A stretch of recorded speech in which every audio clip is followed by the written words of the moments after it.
हरामजादो, अरे ऊपर भी जवाब देना पड़ेगा, उससे पहले जनता जवाब मांगेगी और यही रगड़ रगड़ के तुम्हें। पानी का भारी संकट है, बिजली की कटौती हो रही है, चारा इतना महंगा हो गया है कि आम आदमी अपने पशु नहीं पाल सकता। नमस्कार, मैं असगर अली।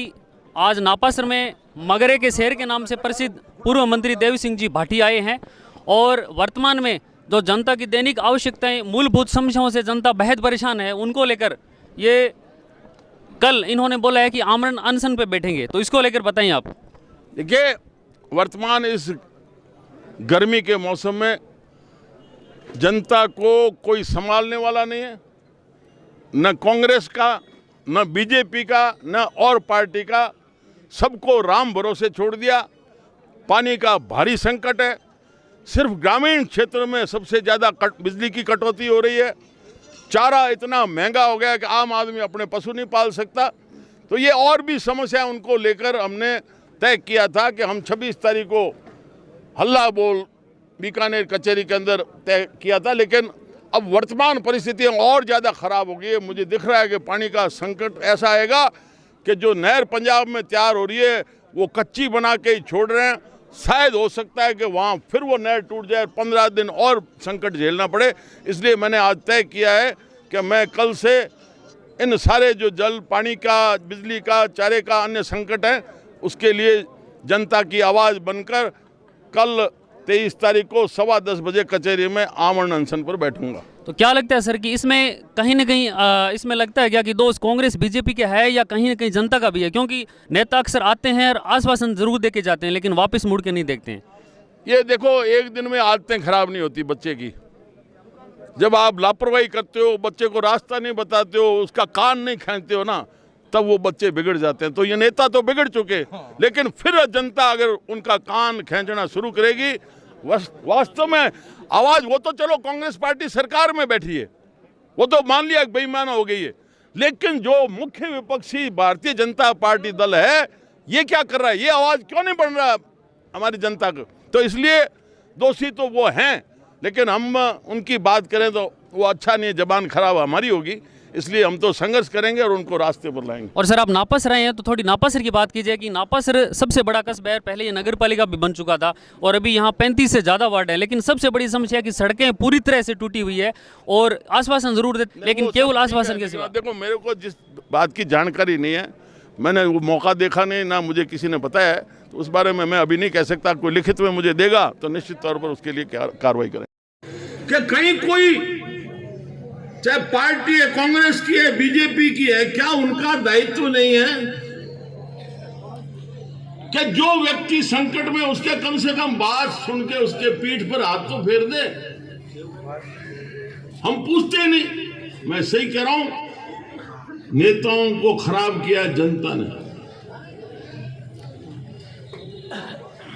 मंत्री आता नहीं, उससे पहले उसका निकट का चमचे को ढूंढ लेते हैं कि यार मेरे घर थोड़ा चाय पानी नाश्ते का प्रोग्राम रख लो। मंत्री आया, फोटोएं खिंचाई, कमरे में टांग दी और 3 दिन बगले बजे मेरे घर मंत्री जी आया, मेरे घर मंत्री। अरे कठेरी कुत्ती कटे ब्यावड़ी कौन जाना इन्हें? बिना कारण मीठा खड़ाओ या सेवा करो, ये सब वहां बिगड़े। अब हो गया ऊत, अब ऊत रो गुरु है जूत। और जब तक ये नहीं करोगे, हाँ, मैंने तो वहां डूंगरगढ़ में गया तो वहां माड़ा लेके आ गया। मैंने कहा खबरदार, माड़ा मेरे नजदीक ले, मुझे चाहिए हाथ में तलवार और भाला। अब समय आ गया कि शीश काटो, इसके अलावा कोई रास्ता नहीं है। चुप रहोगे तो और जुल्म होगा। हम क्यों मरे प्यासे? क्यों गांव ही गांव की बिजली की कटौती ज्यादा हो? क्या हम बिल नहीं भरते घर का, कृषि कुओं का, दुकान का? सबका हम बिल भर रहे हैं, लेकिन गांव में कटौती, शहर में नहीं, क्योंकि हम चुप रहते हैं। और ये लगातार इस गर्मी में हो रहा है। आपने सुना होगा कि हर बरस नहर की बंदी ली जाती है। किस बात के लिए बंदी ली जाती है? ये कोई ना तो बात करने के लिए तैयार है। वो केंद्र के सिंचाई मंत्री है, उनका तो पता ही नहीं कि उनका राजस्थान में जन्म है। कम से कम आज उनको मौका मिला है तो हमेशा के लिए समस्या का समाधान करें। हमारे पास और जनप्रतिनिधि हैं अभी 3 दिन पहले अखबार में खबर आई, मैंने लोगों से पूछा वहां छत्तीसगढ़ में, मतलब तुम्हारा सिंचाई मंत्री कौन है राजस्थान में? मैं तो कोई जाना नहीं। मतलब उसको 52 रजवाड़ों का मालिक बना दिया, लेकिन वो जनता के बीच में नहीं आया। अभी दबाव पड़ा, अपना नोटिस गया, तब जाके वो बीकानेर में दर्शन देने पधारे। सारे जूत नहीं मारे, बेन जाजार माओ करो। देखो, आप दिमाग में आपके कमजोरी आ गई है। आप वो दाता, आप चाहो उसको कुर्सी मिलती है, नहीं तो उसकी कुर्सी की टांगे तोड़ दे, लेकिन हम कमजोरी में आ गए, हम याचक बने, हाथ जोड़े खड़े रहते हैं। ये अधिकारी अफसर हैं, ये आपके नौकर हैं, पर हमारे दिमाग में बैठा दिया कि ये मालिक है। मालिक हम है, जनता है मालिक। मुझे कोई भी यहाँ इतने आदमी खड़े हैं, रहने वाला परिवार है, वो मुझे मिल गए वहां पर बीकानेर के अंदर। मैं कैसे आ गए बीकानेर में? क्या वो खाजूवाड़ा में तो खारा पानी आ रहा है, तो मैंने तो वो बच्चों को तो उनके ननियाल भेज दिया, फड़ोदी, और मैं आ गया बीकानेर। अरे तुम तो आगे, गरीब कहां जाएगा घर छोड़ के? ये हालात हो गए। हम टैक्स देते हैं सबसे ज्यादा, हमारे पास कुछ भी नहीं। एक विश्वास होता है कि हमने जिस नेता को कुर्सी पर बैठाया है, ये आके संकट में तो संभाले, लेकिन नहीं। देखो, चुप मत रहो। अभी हालात देख के मैंने जैसे ही वो अखबार में खबर देखी शहर की और गांव की, तो मेरे से नहीं रह गया। मैंने आज ही नया ज्ञापन भेज दिया, और 26 तारीख को हल्ला बोल की जगह कल सुबह 10:15 बजे आमरण अनशन भूख हड़ताल पर बैठूंगा। मेरे से बर्दाश्त नहीं होता।